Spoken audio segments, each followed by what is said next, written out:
Well, I think we can safely say that these are upsetting times in our country, the United States, these days. There's violence between law enforcement and people who object to some of the measures being taken by law enforcement. We're politically deeply divided so that neighbors often don't trust neighbors.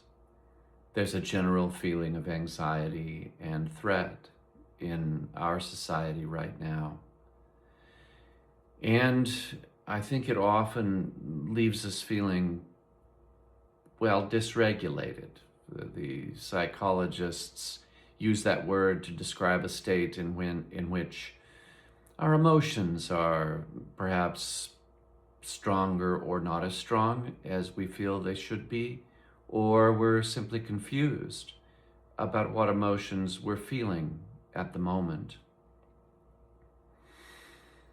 I don't think most of us know what to do with any certainty to make our country a more harmonious and more peaceful place. Most of us are trying in our own ways, but we're just not sure. And so we're left with this feeling of dysregulation. Maybe that feeling itself, though, is something we are prepared to address. Meditation is one of my ways of addressing it, and I think dysregulation is something meditation has always been particularly suited to addressing. You know, the instructions traditionally begin with establishing an attitude of friendliness or gentleness toward yourself. And then taking your meditation seriously, sitting in a dignified way, attending to it as meditation, paying genuine attention to our breath as it comes and goes. And then recognizing our thoughts and feelings as they arise and letting them go, which of course is, if it can be described as hard, then that's maybe the hardest part. It probably occurs to some people that in times of turmoil like these, that maybe meditation is, I don't know, too trivial or a distraction or not relevant. But I think quite the opposite.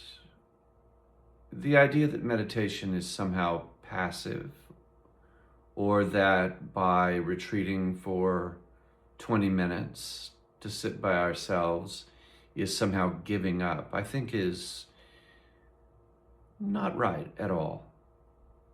Really, the practice of meditation is not giving up. In fact, it's noticing, recognizing our thoughts and feelings over and over again and letting them go in order to make space.